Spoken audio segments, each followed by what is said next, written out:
Mind Body Life show hosted by Frederick Entenmann on Global Voice Radio on Fridays at 10 a.m. Eastern. During his show, Mind Body Life founder and best-selling author Frederick Entenmann investigates the little-known insights and daily methods used to create explosive life transformations and transitions with those that have risen from struggle and ascended to greatness. Here is your Mind Body Life host, Frederick Entenmann.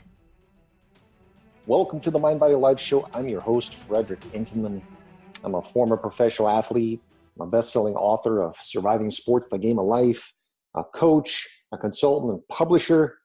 And I also help professional athletes create that lasting success outside of sports and win the game of life. I want to welcome you to episode 34. It's a little different than past episodes because I'm going to get more specific into brain health, your brain. And since I personally had to go through a case of family illness in which my grandfather, who I was very close with, suffered and ended up passing from dementia and Alzheimer's, I'm going to make a show just about it. You know, Alzheimer's disease is actually the most common form of dementia. People want to know the difference between Alzheimer's and dementia. Well,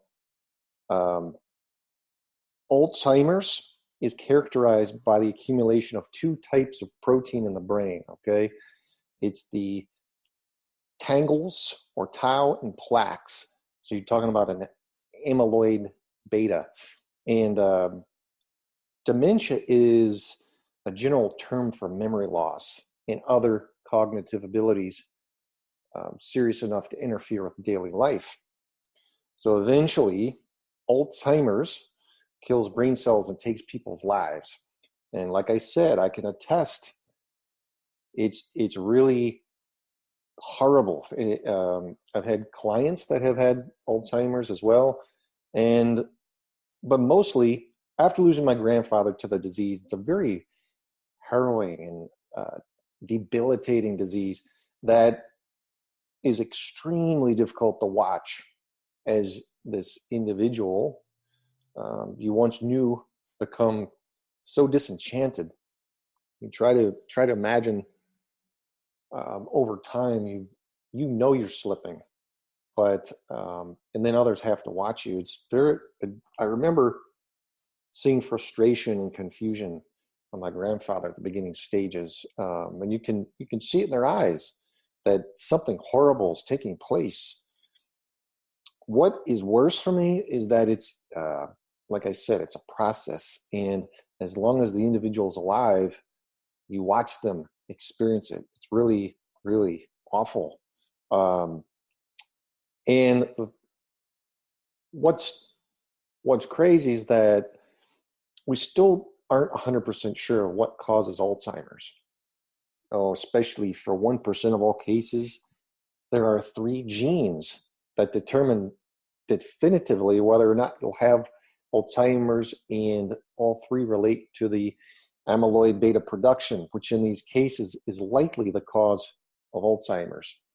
And I referenced that from Dr. Gad Marshall, who's the Associate Medical Director of Clinical Trials at the Center for Alzheimer Research and Treatment at Harvard-affiliated Brigham and Women's Hospital. And also for the other 99%, the amyloid and tau are closely associated with Alzheimer's, but many, many things may contribute to the development of symptoms, such as inflammation of the brain or vascular risk factors and lifestyle as well.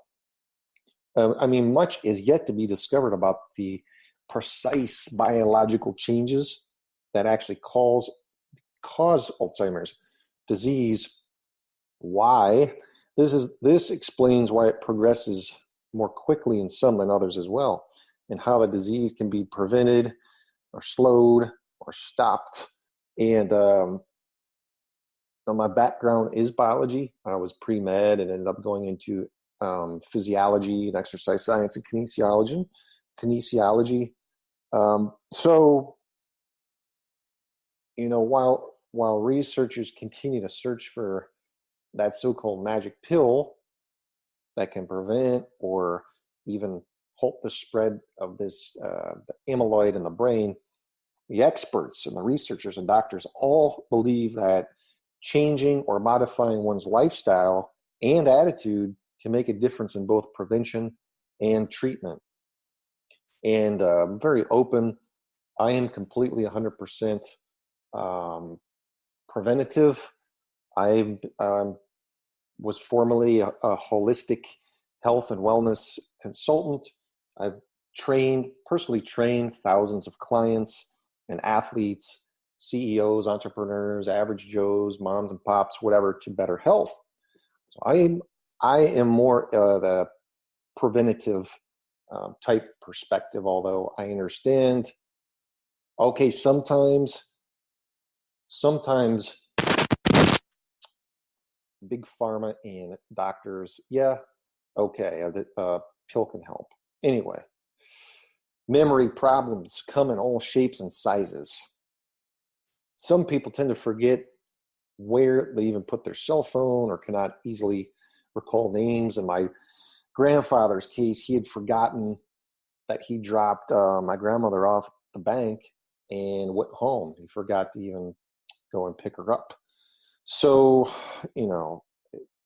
they can't recall taking their medication if they're on it, or even remember the birthday or anniversary of a loved one. It's really sad. And whether they admit it to themselves, that their forgetfulness seems to happen with greater frequency, or they worry about losing their memory as they age, they're right to be concerned. So if you have a loved one that's going through this, ask a lot of questions, because our aging population is on the rise, and Alzheimer's disease, again, an irreversible, progressive form of dementia that slowly destroys memory and thinking skills as people age, is ultimately fatal. Okay, and it's I have the statistics here. It's steadily risen from about 4 million in the late 1990s to 5.4 million today, and the disease is currently ranked as 6th leading cause of death in the U.S. But, of course, estimates by the National Institute on Aging indicate that it may rank 3rd, just behind heart disease and cancer as a cause of death for older people. But here is some good news. Whether you want to reverse cognitive deficits now or avoid them later, more and more studies are suggesting that there's a lot you can do to keep your mind sharp. Personally, I think the 21st century with our lifestyles, with the increased stress and the pressures and the technology, not to mention our Franken food that's no longer a food, the soil is crap. It's going to affect the body and mind for sure. I think it's common sense. It comes to me as no surprise. And, while a pharmaceutical approach to preventing Alzheimer's disease has proven elusive, the practical lifestyle choices to reduce Alzheimer's are based on good science and good sense. And makes sense to me why this is currently on the rise. I mean, it's common sense. People didn't have Alzheimer's in the past because they moved. The food was real. We had different lifestyles. We didn't stress as much. The secret really may lie in epigenetics, or the effects of one lifestyle has on one's genes, and thus on the risk for disease. Yes, I took genetics, took several pre-med courses where I learned, hey, genetics works like this, folks. If you provide the right environment for that gene to express itself, it's going to 9 out of 10 times. So, of course, the wisdom that lifestyle has an impact on health is not new. We have been reciting these adages such as an apple a day keeps the doctor away for ages, right? And research in a variety of areas has confirmed that sensible everyday choices can significantly reduce the risk of Alzheimer's disease. And according to the National Institute of Health, $991 million was dedicated to Alzheimer's disease research in 2017. But how much of that went towards lifestyle modification and prevention is really unclear. And if that's unclear, then that's just sketchy to me. Funding, and certainly notwithstanding the positive effects of a healthier lifestyle on cognition, were recently documented for the first time in a longitudinal study, which is cool. It's looking at this white paper. It's a 2-year, 1,200 participant Finnish interventional geriatric study for the prevention of cognitive disability. They call it FINGER. FINGER showed that a healthy diet, exercise, socialization, and mental stimulation can dramatically reduce the development of Alzheimer's in people at risk for cognitive decline. No duh. And there was a French study as well. It was a multi-domain approach for preventing Alzheimer's disease. It suggested that lifestyle modification has a direct effect in reducing the risk factors. And this multi-domain approach on this white paper is consistent with what's referred to as a 4-pillar strategy recommended by a number of reputable sources, okay, including the Alzheimer's Research and Prevention Foundation, the Dana Alliance, the American Association of Retired Persons, and the Alzheimer's Association. And the aforementioned studies add substantially to mounting scientific evidence that suggests lifestyle and psychological well-being play a critically important role in Alzheimer's prevention. We've taken them into account along with our own findings and in fine-tuning our long-standing recommendations for staving off and even helping to reverse Alzheimer's disease to some strategies, which I'm going to go over. And the secret really conclusively to Alzheimer's prevention is tied to maintaining connections between your brain cells, other people, and your well-being. I'm going to go over all these. Our first stage is really diet and supplementation. And diet is one of the most important targets for lifestyle modifications to prevent Alzheimer's. Many people still blindly follow the standard American diet, or SAD. It's very sad that individuals still believe that this diet is going to do them good. According to the U.S. government, about 75% of all Americans do not consume an adequate amount of vegetables and fruits, while most exceed the recommended amount of sugar, saturated fats, sodium, and calories. And studies show that rejecting the standard American diet may be critical in the fight and the prevention against Alzheimer's disease. So the science reveals that those who eschew processed foods and choose whole, real food options have the least decline in mental faculty. The research published in the Alzheimer's Association's journal, it's called Alzheimer's and Dementia, for example, it confirms that making the switch from a fat and meat-heavy way of eating is also very acidic, by the way, to a primary plant-based diet, so you're more alkaline. And no matter how old a person is, when this is done, when this is practiced, it slows significantly and actually possibly reverses memory loss. The components of a healthy diet may enhance cognitive performance by one or more several actions, okay? It's affecting your synaptic plasticity. And your synapses are simply how quickly the information is going from one synapse to another. It's going to affect your synaptic membrane fluidity, your glucose utilization, your mitochondrial function. It's going to reduce oxidative stress, oxidation. how something rusts is because oxygen is breaking down that metal. Oxidative stress does the same thing to your brain. It turns it to mush, okay? Many studies highlight the Mediterranean diet. Mediterranean diet, if you're not familiar with it, it's rich in vegetables, it's in fruits, and your nuts, and olive oil, and fish or seafood. I found a particular article where researchers at UCLA discovered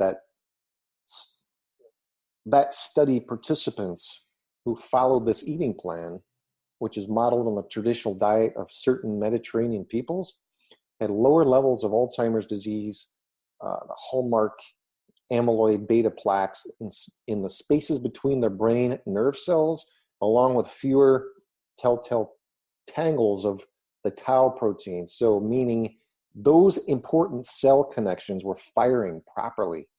And at the Mayo Clinic, through MRI scans, researchers found that participants who followed the Mediterranean diet for a year had greater thickness in parts of their brain's cortex that play a role in memory. And those on the SAD diet, the standard American diet, on the other hand, lost cortex. They lost a lot. So these findings have implications for maintaining cognitive function. And I want to stress positive associations of the Mediterranean diet scores were observed with average cortical thickness in the parietal and frontal lobes. Those are also in regions of the brain that mediate or support elements such as your memory, your executive function, and language. Americanized versions of the Mediterranean diet is as well as something called the MIND. So that's Mediterranean Intervention for Neurodegenerative Delay, and DASH is a dietary approaches to stop hypertension diets. They've also shown promising results. I just don't want to give all the credit to the Mediterranean diet. I've done my research here. Also research from Rush University, where the MIND diet was developed by the genius nutritional epidemiologist Martha Claire Morris. She revealed that the MIND diet could turn back your mental aging clock, the equivalent of up to 8 years. And although this is now widely accepted by researchers, further confirmative studies are ongoing. The nutrition plan, really, the ARPF, has much in common with both the Mediterranean and MIND diets. Some of the organization's main tenets are this: vegetarian foods. So a vegetarian diet, you're full of fruits and vegetables, your nuts and seeds and legumes, some soy. It's proven to improve focus and begets higher productivity. Your wild-caught salmon is the only animal protein the Alzheimer's Research and Prevention Foundation's diet recommends, and that's for its brain-friendly omega-3 fats. So advising eating it only 2 or 3 times a week. Juicing. I'm a huge proponent of juicing. It's really had an incredible impact upon my life and others as well. I could share stories upon stories, but juicing, okay? We're talking about fresh juices that are alive with your enzymes, alive, living with the vitamins and minerals and trace elements and phytonutrients, all needed to strengthen the brain. Going into supplements, really, I'm not huge on supplements, but yes, they will, of course, help, especially with, like I said earlier, our food sources just aren't the same as what they were 40, 50, 60 years ago. Okay, what we're eating now doesn't contain nearly the amount of vitamins or minerals or health benefits that were once there. So supplements, okay, they're a good idea, but they're not the do-all, cure-all. I want to make that point very clear. So take a high potency multivitamin. You're going to, yes, you need to pay for something quality, do your research, and a multi-mineral supplement as well that includes your folic acid. Memory-specific supplements of like omega-3 oils, coenzyme Q10, your phosphatidylserine, your alpha-lipoic acid, and resveratrol is also highly, highly recommended because it's an anti-inflammatory component. And as previously noted, I suspect through all this research that certainly genes can influence risk of developing Alzheimer's disease, but well-chosen foods and their nutrients may move gene expression towards a sharp brain. You know, genetics are not our destiny. It's how we eat can really have a major impact in reducing our risk of developing this feared condition. So by moving away from the standard American diet to a more Mediterranean type diet, it's really, really possible collectively, mindfully, with awareness and common sense and effort to eat for optimal brain health. I'm also known for saying, since I'm not a personal development coaching consultant for CEOs and entrepreneurs and professional athletes, folks, taking personal accountability is one of the most powerful things, most powerful personal accountability tools that you can take charge of. Take charge of yourself. You are not a victim. The second thing here I have on my list is physical and mental exercise. And the evidence is convincing that both physical and mental exercise are absolutely essential in preventing Alzheimer's disease. Because you've got your exercise, which increases blood flow to the brain. It augments crucial brain compounds such as brain-derived neurotrophic factor, your BDNF, and perhaps most significantly causes neurogenesis, or the growth of new brain cells, something called plasticity. Your brain can grow and expand. In a study at Columbia University, which I loved this research article, researchers showed that older men and exercised, when they exercised on a treadmill 4 times a week for 30 minutes, they grew new cells in their dentate gyrus. And this is, in case you're wondering what that is, it's an important area of the brain related to memory and cognition, such as executive function. And guess what? One can experience these brain-boosting effects of exercise regardless of one's age or existing level of fitness or cognitive decline. And I can tell you, current wisdom recommends about 150 minutes a week of cardio, also known as aerobic exercise, plus several sessions of strength training. But the benefits of even mild exercise, go out for a walk, they begin to accrue right away. Just getting out, taking 20 to 30 minute brisk walk 3 times a week, it's going to improve your brain and memory function.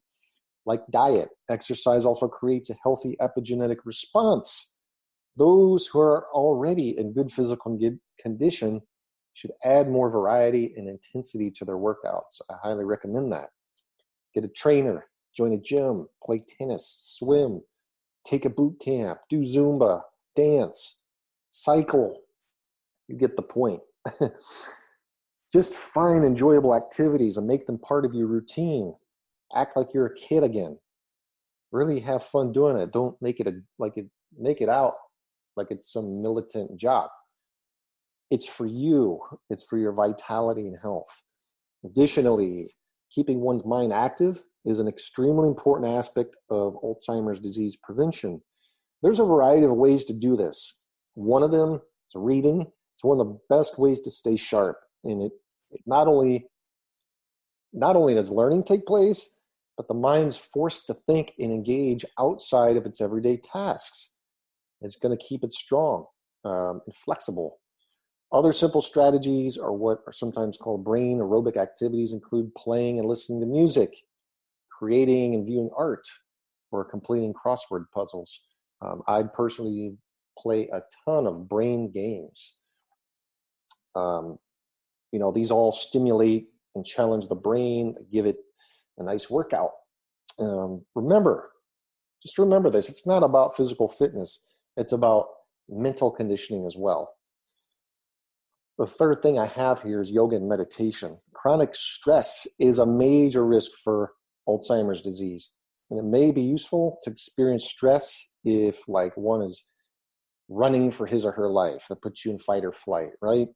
Very useful. It's how we've survived thousands and thousands of years as a human species, but not when just trying to live one's life.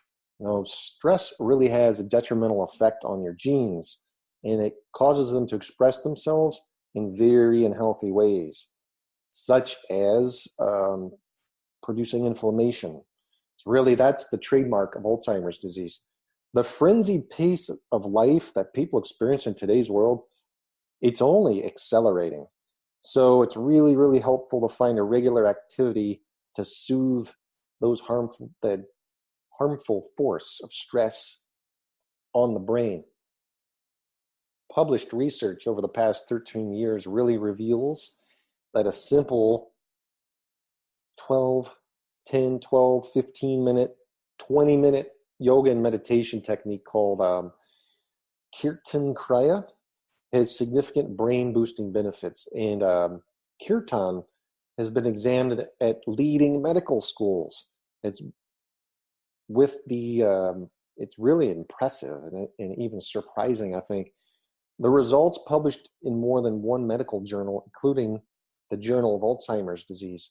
The actual age of Kirtan is unknown, but it was passed down from master to student for generations in the East until Yogi Bhajan, who lived from 1929 to 2004, brought it to the West in about 1970. And Kirtan, look, all it means is singing. And Kriya means an action with specific effects. So Kirtan Kriya involves singing the sounds. Sounds have vibrations, right? That's why music is so stimulating for the brain, the different tones and pitches. So Kirtan Kriya involves singing those sounds like sa, ta, na, ma, like mantras, while repeating your sequential movements like mudras with the fingertips. And ancient yogis did not have imaging or blood tests, think about it, to kind of unravel the biochemical changes created by kirtan and these other yoga exercises. But modern science has shown that practicing kirtan, it reduces stress levels, increases blood flow to parts of the brain that are central to memory and brain function. Really amazing stuff. For example, Kirtan Kriya activates the anterior cingulate gyrus, the ACG. It's an important brain region for stress balance and emotional and cognitive control. So a robust, strong ACG is essential to memory. The research in the elderly who've maintained sharp minds shows, proven through brain scans, we have this with science, they have preserved the ACGs and other significant brain areas as they have aged. I think everyone's familiar with hearing about the prefrontal cortex. It's really the chief executive officer of your brain. That's why we can't drive until we're, the legal age is 16. I think it should be 18. After seeing some of the decisions my teens make. But anyway, the prefrontal cortex is essential for planning and organization. And it's activated by meditation. So is the posterior, the PC, the posterior cingulate. One of the first areas to decline in function when memory loss strikes. And so such findings have led a medical doctor by the name of Andrew Newberg of Thomas Jefferson Medical School, he says, there is a true anti-aging effect in long-term practitioners of kirtan. And that effect is they have bigger brains. They've done the research, they've done the brain scans, and I'm looking at an 8-week program of 12 minutes a day of kirtan. It's a courtesy of the Alzheimer's Research and Prevention Foundation, and it shows, of course, 2 brain images, a pre and post-program baseline. The post-program baseline is much larger and lit up in blue, so that means active brain. This is amazing stuff, ladies and gentlemen. A study at the University of Pennsylvania, which followed people with early cognitive decline for 8 weeks, demonstrated that practicing this yoga and meditation technique started reversing memory loss and reduced anxiety, 2 hallmarks of early Alzheimer's disease. Now, I found another study, a UCLA study of family dementia caregivers revealed that the kirtan not only lowered their stress and improved their memory, but also reduced inflammatory genes, and it increased the enzyme telomerase by 43%. That's the largest increase ever recorded. So the benefits really, increasing this enzyme, it elongates the DNA protective cap, the telomere, which is crucial for long life and sharp mind, by the way. And additionally, at West Virginia University, subjects with the earliest form of memory loss, subjective cognitive decline, it showed an improvement in cognitive function with kirtan. And along that landmark study at UCLA found that subjects with an advanced form of early memory loss called mild cognitive impairment had better memory outcomes with the kirtan than those who practiced the standard memory improvement approach too. This kirtan apparently enhances brain cell connectivity as well. And most importantly, I think the positive benefits, they lasted through the 6-month follow-up period of the study. And again, I just want to go over the benefits because this is a phenomenon in this area of your brain health. I just want to go over a summary of the effects of this kirtan. And then, again, this is a courtesy of the Alzheimer's Research and Prevention Foundation, okay? It reduces stress, it improves sleep, reverses memory loss, increases energy levels, it upregulates positive genes, and increases telomerase by upwards of 43%, proven. Decreases anxiety and depression. It improves psychological well-being. It enhances neurotransmitter function, increases blood flow to significant brain areas, reduces some risk factors for Alzheimer's disease, and downregulates the genes that cause inflammation. It really has practical advantages, and it only takes 12 to 15 minutes a day, requires no equipment or lengthy, expensive training sessions. And you can practice this kirtan at home with an easy-to-follow CD, for example. I'm sure it's on YouTube. It's completely safe. There's no side effects reported, folks. Its lack of time requirements really makes this kirtan practice perfect for caregivers, and it's easy for seniors with decreased mobility and activity levels as well. Last but not least, I'm going to stress your psychological well-being. I've done I've done 2 separate episodes, basically where I mentioned meditation. I think I actually did an episode just on meditation alone because of its profound effects on the brain and on your life. Meditation enhances psychological well-being by promoting acceptance of self and others, increases self-confidence, it reduces negativity, and it provides that foundation for independent living, your sustained personal growth, socializing with like-minded people, service to others, and aging with purpose. I want to stress purpose. These factors lower the risk for cognitive decline and help reduce cholesterol and inflammation. And in fact, purpose in life is a new movement in neuroscience that links the belief that one's life has meaning and purpose to robust and persistently improved physiological health outcomes, not only to treat Alzheimer's disease, but also to treat spinal cord injuries and stroke and immunological and cardiovascular issues that include but extend beyond the brain. That's major. Your positive emotions like love, compassion, and appreciation, they actually counteract the physiology of the stress response and support a healthy brain throughout life. And beyond that, this way of life, these preventable means, they may create an enhanced sense of spirituality as well, which preliminary studies suggest slows the progression of Alzheimer's. And moreover, a geriatric psychiatrist at UCLA, her name is Helen Lavaretsky, she's a medical doctor.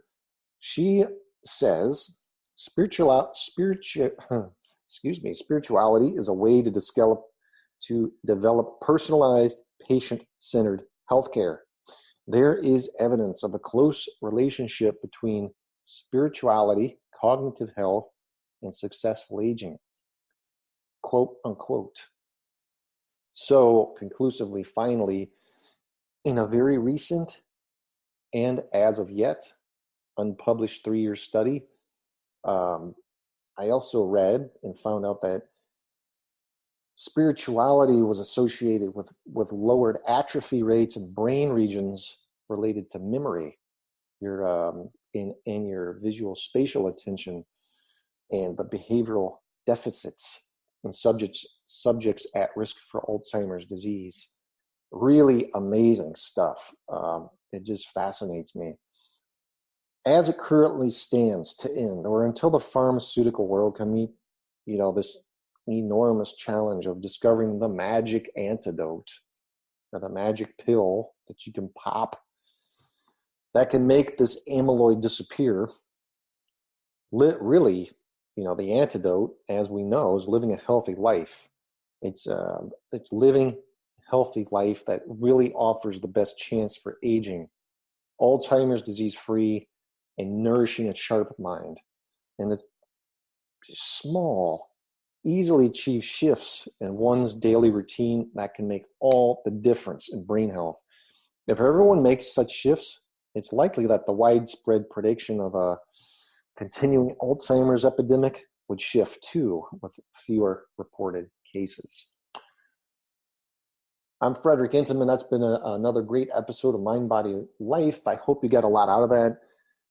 If you ever need help in your life, again, I'm a coach and consultant, health and wellness consultant, personal development coach, and I'm on LinkedIn. If you want to link up for a consultation, if you want to improve your life, maybe you feel stuck at a certain point and you want to work on some personal development, I'll help you break through those plateaus and take your life to another level. You can reach me on Facebook. I'm on Instagram. I'm even on Twitter. Message me, again, if you'd like to take your life to another level, your mind, body, or life, to other horizons. Take care until next time. That's all for now. Thank you for joining us. Listen every Friday at 10 a.m. Eastern to Frederick Intiman host Mind, Body, Life. Connect with Frederick at www.globalvoiceradio.com. Tune in next week for another edition of Mind, Body, Life on Global Voice Radio.